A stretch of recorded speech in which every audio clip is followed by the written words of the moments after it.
"Your methods are too traditional for our new direction," she explained during my termination.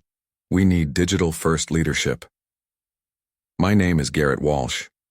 For 15 years, I ran the Midwest sales division of Oak & Light Publishing in Indianapolis. I built that team from nothing, turning a struggling territory into the company's top revenue generator. I didn't use fancy software or algorithms, just relationships, handshakes, and knowing which publishers needed what. By last year, my division was bringing in 60% of the entire company's revenue. Not that anyone at the executive level seemed to notice until the quarterly reports landed on their desks. When Veronica Bennett took over as CEO 6 months ago, she arrived with PowerPoint presentations and consultants in expensive suits. Every meeting became about digital transformation and disrupting the traditional publishing model. She'd never worked in publishing before, came from some tech company in San Francisco. But the board loved her vision. I kept my head down, kept delivering results, but I could feel her eyes on me during leadership meetings. I was the oldest director there, the only one who still kept a physical calendar and visited clients in person instead of scheduling Zoom calls. The summons came on a Monday morning. Her assistant, Jason, looked uncomfortable when he appeared at my office door. "She'd like to see you at 2, in the executive boardroom." I thanked him and returned to my call with Franklin Press, our biggest client.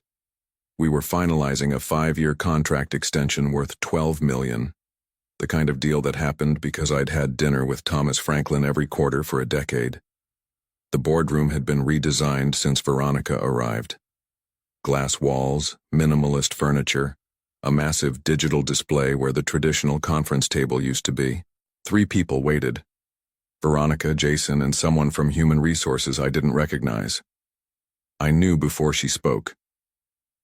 "Garrett, thank you for everything you've done for Oak & Light," she began, hands clasped on the table.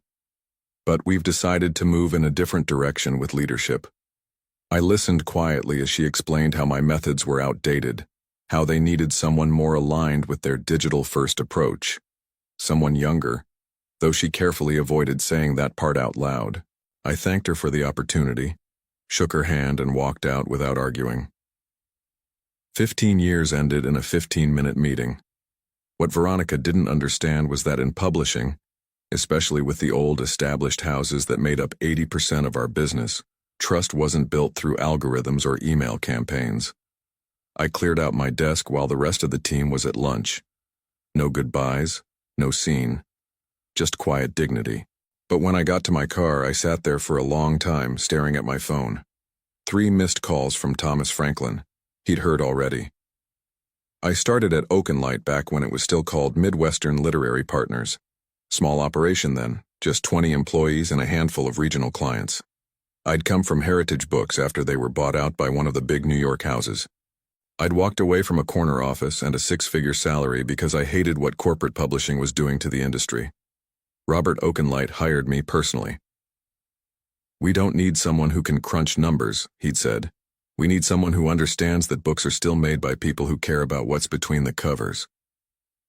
For the first 5 years, I rebuilt the division from scratch. Put 70,000 miles on my car visiting every independent publisher between Ohio and Nebraska. I knew the names of their spouses, their kids. I went to weddings, funerals, retirement parties. Not because it was strategic, because that's who we were.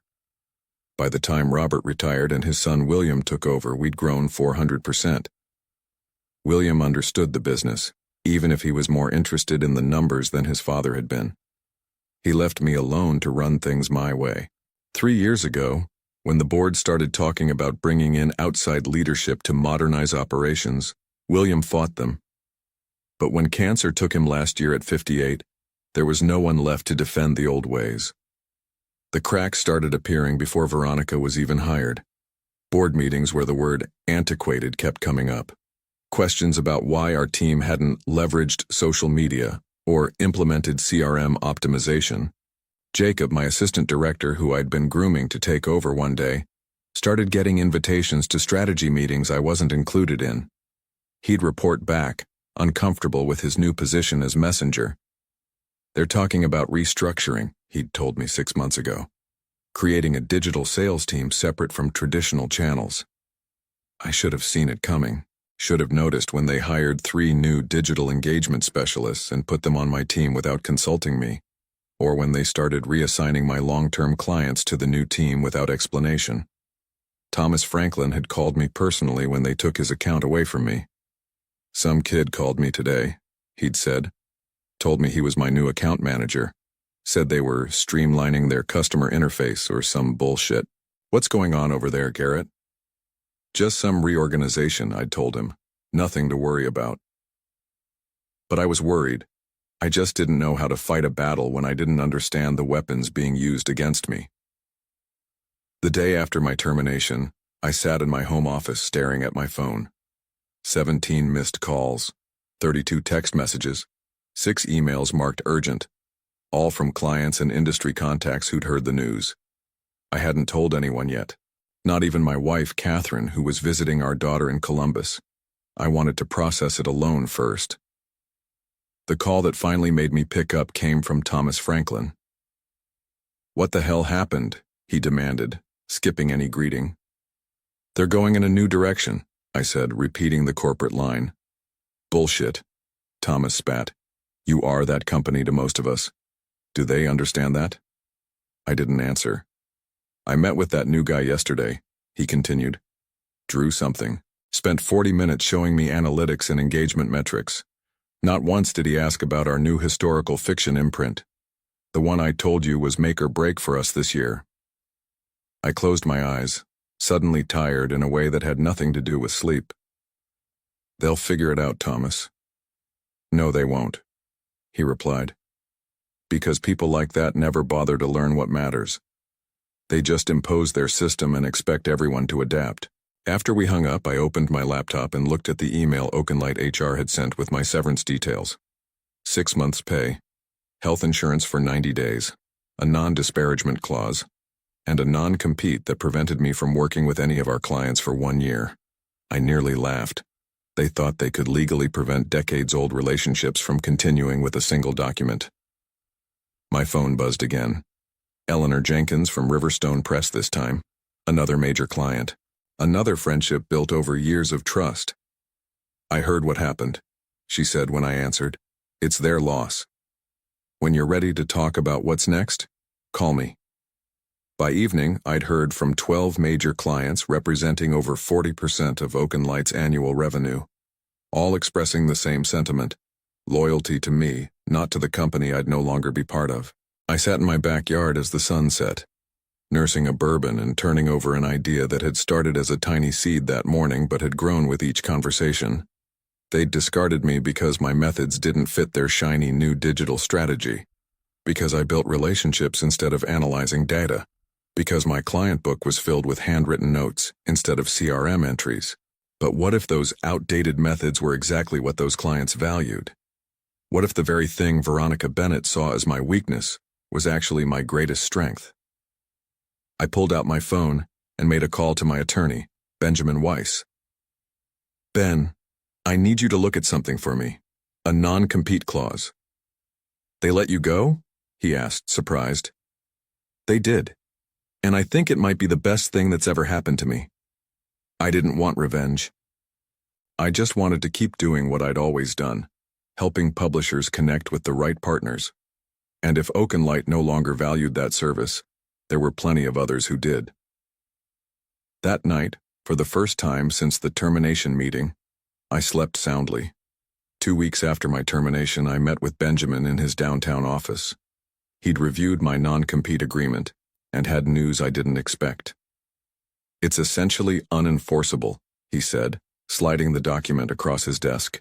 "They made a crucial mistake. The scope is too broad, the duration too long, and most importantly, they can't prevent you from using general knowledge and skills in your industry." "So I could start my own consulting firm?" I asked.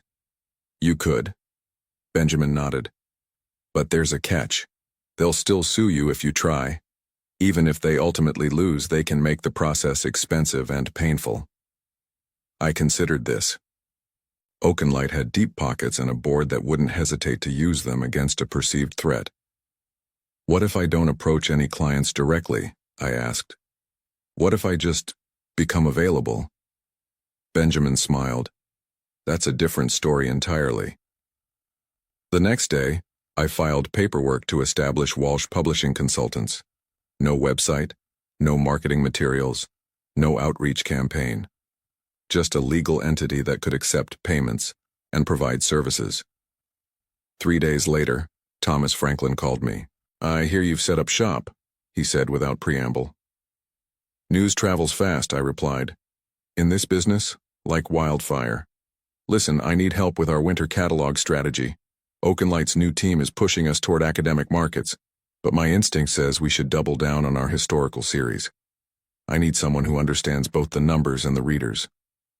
"I'm still figuring out my next steps, Thomas."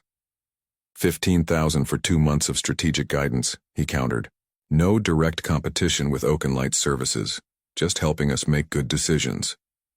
It was a generous offer, and carefully structured to avoid direct conflict with my non-compete. But still, I hesitated. "I need to think about it." "Don't think too long," Thomas said. "We're making decisions next week." After hanging up, I received an unexpected call from Jacob, my former assistant director. "Can we meet?" he asked, his voice hushed. "Not at the office.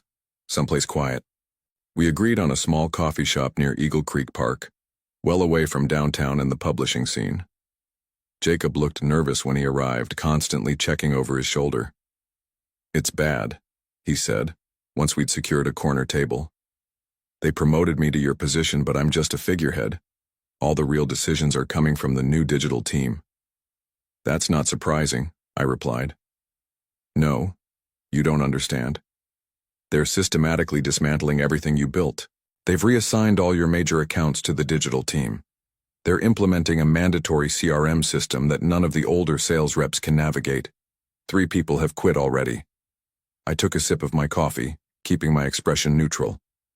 "And the clients?" I asked. Jacob glanced around again before leaning in.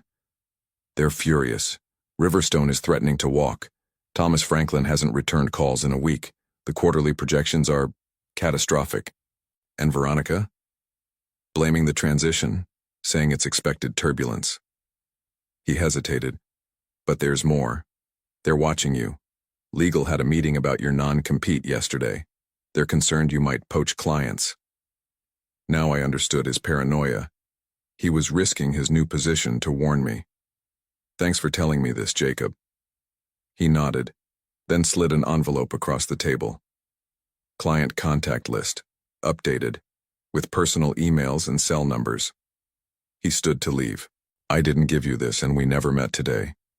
After he left, I sat for a long time, turning the envelope over in my hands. Using this information would be exactly what Oakenlight feared and expected.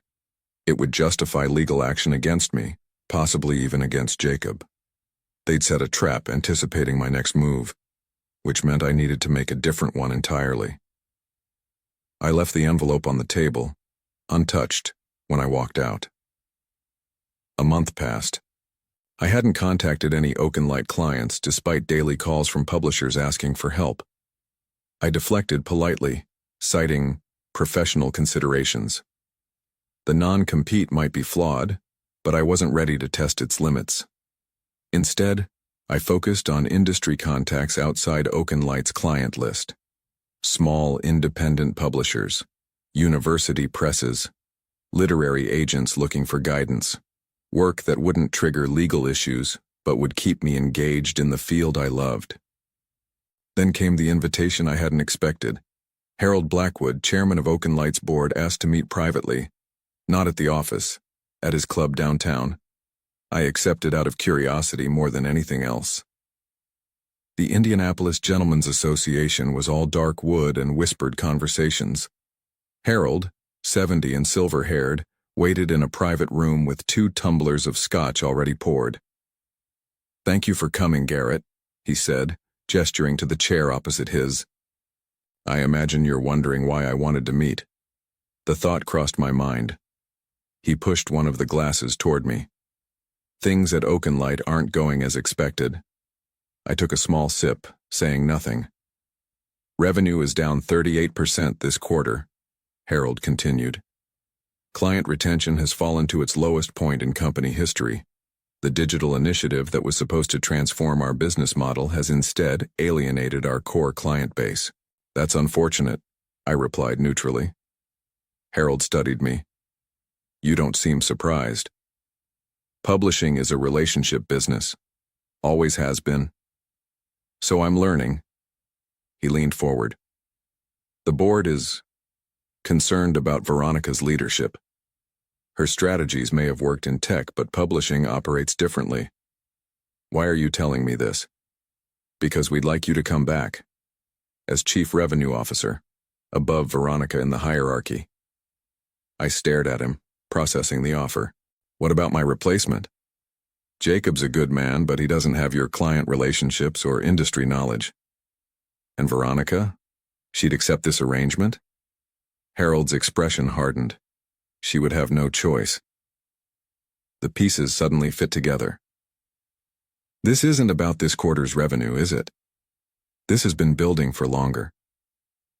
Harold sighed, the facade cracking. Veronica was William's hire. His last major decision before his illness became unmanageable. The board had reservations, but we deferred to him out of respect. After he passed, we gave her the opportunity to prove herself. She hasn't. And my termination was not approved by the board. We were informed after the fact, as were several other significant organizational changes. I sat back, understanding the full picture now. Veronica had been clearing out William's people, replacing them with her own. My dismissal wasn't about digital transformation. It was about removing anyone loyal to the previous leadership. The offer is generous, Harold continued. Double your previous salary, full control of sales and client relationships, and the board's full backing to rebuild your team. It was everything I should have wanted. Vindication, power, security. I need time to consider, I said. Of course, but don't take too long. The situation is deteriorating rapidly. On the drive home, I turned the conversation over in my mind. The board hadn't just realized they'd made a mistake with my termination. They'd known it was wrong from the beginning but had lacked the courage to stop it. Now that it was affecting their bottom line, suddenly they wanted me back. And there was something else. Something Harold hadn't said explicitly, but I'd understood anyway. They wanted me to be the hatchet man, to come back and dismantle everything Veronica had built, and eventually Veronica herself. They didn't want me for my relationship skills. They wanted me for my client list and the loyalty that came with it. The realization didn't make me angry. It made me certain about what I needed to do next. I declined Harold's offer the next morning with a brief, polite email. His response came within minutes, an offer to increase the compensation package further. I didn't reply. Instead, I made 3 phone calls. The first was to Thomas Franklin. I'm ready to discuss that consulting arrangement, I told him, but I'd like to suggest a different approach. I'm listening, he said. I won't consult exclusively for Franklin Press. Instead, I'm forming a collective, a consortium of independent publishers who share resources, distribution channels, and market intelligence. No long-term contracts, no corporate bureaucracy, just publishers helping publishers with me facilitating the connections. There was silence on the line then. How many others have you approached? None yet. You're the first call. Because I was your biggest client? Because I trust your judgment, I corrected. If you think it's a viable model, I'll move forward. If not, I'll stick to traditional consulting. Thomas didn't hesitate. I'm in, and I know at least 5 others who would be too. My second call was to Eleanor Jenkins at Riverstone Press. As I expected, she not only embraced the consortium idea, but suggested refinements to the structure, including a shared digital platform that would give the smaller publishers the reach of a larger organization without sacrificing their independence. The third call was to Benjamin, my attorney, to ensure the plan wouldn't violate my non-compete agreement. You're not working for their clients, he confirmed after hearing the details. You're creating an entirely new entity that their clients choose to join. It's a subtle distinction, but a legally meaningful one.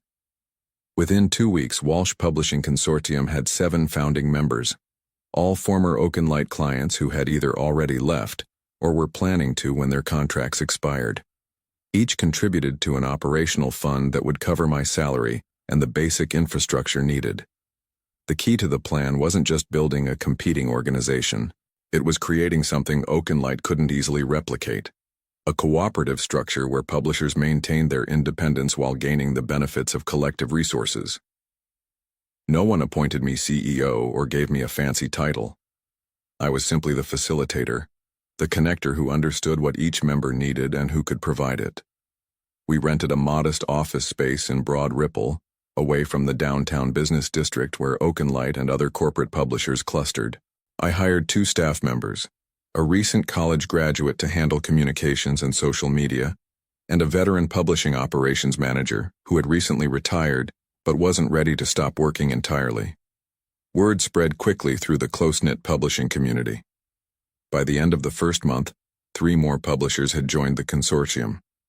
By the end of the second, we had to expand to larger offices. I was careful never to directly solicit Oakenlight's clients. I didn't need to. They came to us, drawn by the success stories they were hearing and the frustrations they were experiencing with the digital-first approach that ignored the personal relationships at the heart of publishing. Jacob called one evening in late September, 2 months after we'd launched. "They know what you're doing," he said without preamble. "Veronica's furious. She's talking about legal action." "We haven't violated any agreements," I replied calmly. "That won't stop her from trying." He paused. "There's a board meeting tomorrow. Quarterly results, it's going to be ugly." "That's not my concern anymore, Jacob." "I know, but—" He hesitated. "I thought you should know, and I wanted to ask, is there room for one more at your new venture? I've reached my breaking point here." I smiled to myself. Everything was proceeding exactly as I'd anticipated. Not because I was seeking revenge, but because I understood the industry in a way Veronica never would. "Come by the office tomorrow," I told him. "We'll talk." The quarterly earnings call in October told the story numbers never lie about. Oakenlight Publishing reported a 45% drop in revenue compared to the same quarter the previous year. Their stock dropped 17% in a single day. I didn't listen to the call myself. I was in a strategy meeting with 15 consortium members, planning our collective approach to the upcoming industry conference in Chicago. But Thomas texted me the highlights. Veronica blaming market disruption and transitional challenges. No mention of the elephant in the room, that their biggest clients jumped ship. Later that afternoon, my phone rang with a number I didn't recognize. "Is this Garrett Walsh?" a woman's voice asked. "Speaking." "This is Patricia Harrington, from the Oakenlight Board of Directors." Her tone was clipped, formal. "I'm calling to inform you that we've voted to waive your non-compete agreement, effective immediately. We've also authorized our legal team to prepare a cease and desist regarding what we consider tortious interference with our client relationships." I waited, letting the silence stretch. "Do you have any response, Mr. Walsh?" "Just one question," I said finally. "Have you spoken with your clients directly? Not through account managers or satisfaction surveys. Actually sat down with Thomas Franklin or Eleanor Jenkins and asked why they left." "That's not relevant to—" "It's the only thing that's relevant," I interrupted. "They didn't leave because I started something new. They left because Oakenlight stopped valuing what mattered to them." "The board meeting is still in session," she said after a moment. "Perhaps you'd care to join us and explain your perspective directly?" "I appreciate the invitation, but I'm in the middle of my own meeting, with 15 publishers who've chosen a different path." She was silent for so long I thought the call had dropped. "I see," she said finally, and hung up.